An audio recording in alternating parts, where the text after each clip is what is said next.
Welcome, my name is Eric. I'm the spokesperson for the Roof Hospital. Today is a nice beautiful day out here in the Calgary area, and we're doing another unique and interesting roof that we're going to talk about here to some extent. There's quite a few interesting details on this roof, primarily in relation to insulation and attic air ventilation. So we're going to have a unique situation that popped up here that happens once in a while on older homes that have cathedral ceilings or vaulted ceilings or tongue and groove, and that's what we're going to talk about here today. So let's talk about some of the basics of this roof before we get into those details. Starting with over here, you can see this is a cedar roof. An old cedar roof is a 40-year cedar product of a mixed pitch. You can see down here this is a the pitch on this roof here is a 1812 going up to what we call a 412. Basically it goes 18 feet up for every 12 feet across down here, and it goes 4 feet up for every 12 feet across on the top side. This is basically called a barn style roof because it simulates the old barn style construction.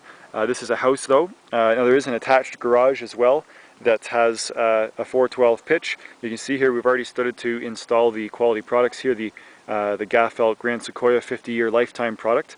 Now over here you can see the old valley metal that we're removing from this old roof system. You can see the rust marks here.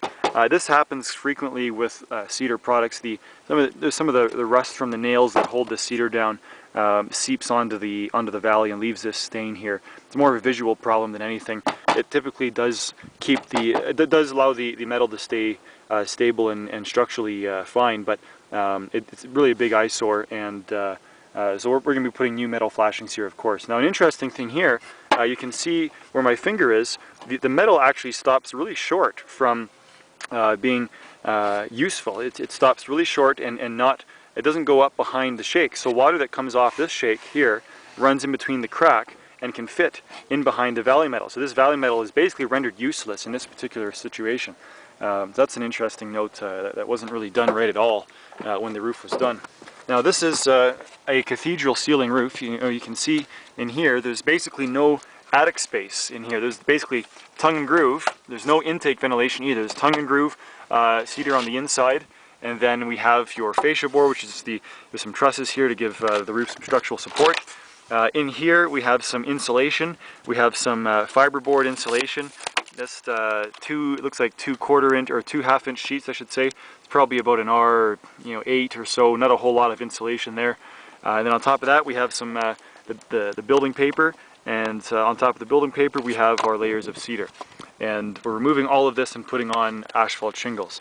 Now with a cathedral ceiling and cedar, there's a unique situation that happens here. Basically, there's always a certain amount of air that escapes through the cedar. There's always a certain amount of air that comes through the house, in through those little tiny insulation boards, and is able to escape through the gaps in the cedar. There's not a whole lot of condensation issues that occur with a cathedral roof that has cedar on it. However, when we remove this and put on asphalt shingles, the air is no longer able to escape through the cedar because it's asphalt shingles. It's basically an airtight system. So when it's an airtight system, then we need to start looking at things like attic air ventilation and figure out some way to make sure that condensation problems don't occur in the wintertime. And so that's what brought us. What stimulated this video here was to talk about how we deal with these kind of issues. So what we have to do is build up this roof system. We have to, first of all, we have to address the problem that there's not a whole lot of insulation right now. We want to bring that R factor way up.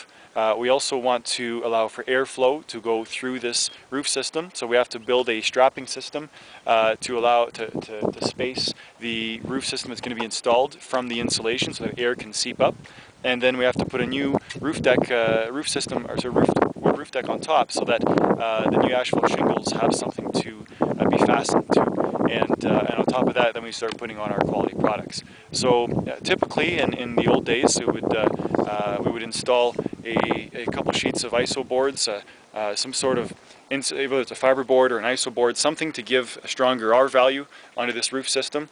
And then on top of that, we put our strapping by hand, and then we put our plywood by hand. And now this is what we've been able to do here is use a different product. This is a product called Core Vents by Atlus, and you can see it's a 3-in-1 system. It has everything pre-built together. Here's a little strip of this that we can talk about. basically, instead of buying just a sheet of plywood, we're able to buy a sheet of plywood that has strapping pre-built onto it, and underneath the strapping is this insulation that's adhered all together. So in one piece we have your insulation, your strapping, and your plywood.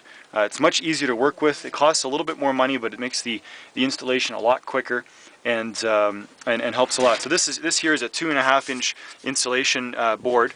Basically, every ½ inch of board that you install, every ½ inch of insulation, is going to give you about a 2.5 R value. Or even just a little bit more. The spec on this particular product, including the styrofoam strapping here, and gives about a 15 R value when it's all installed properly. And so that's what we've been able to do, is install this on the whole roof system.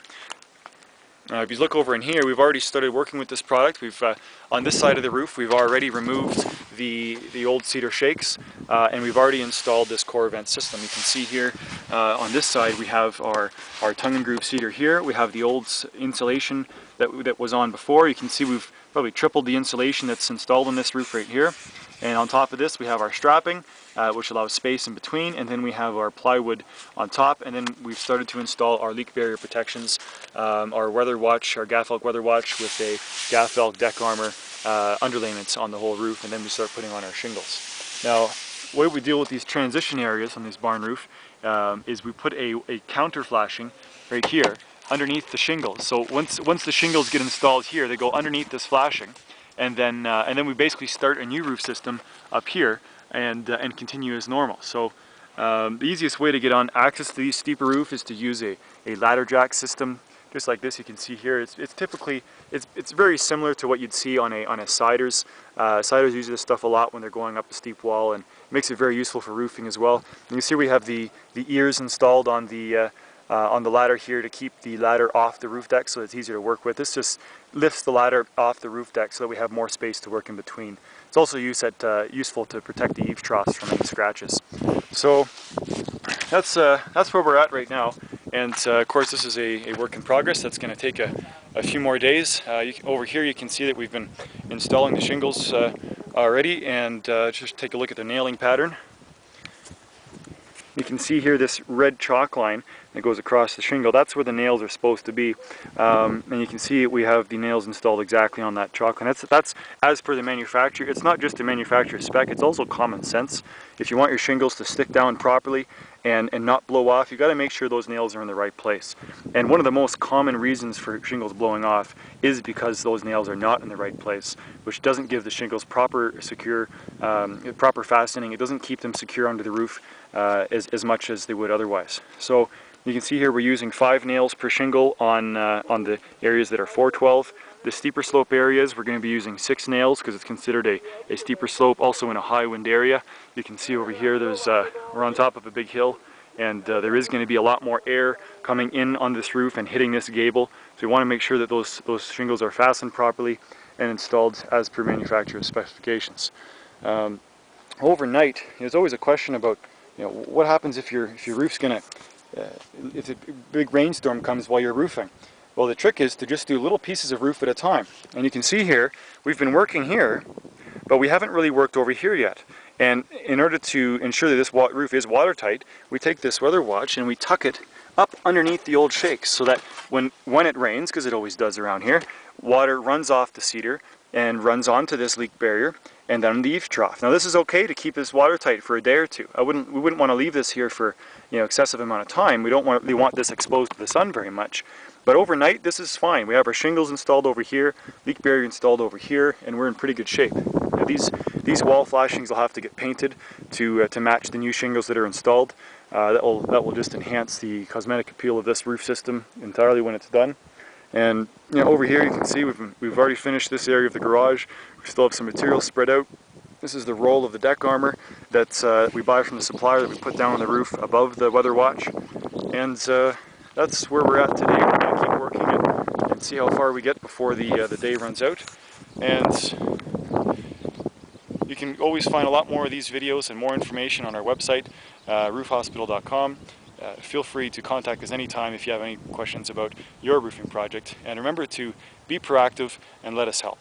I'm Eric, spokesperson for the Roof Hospital.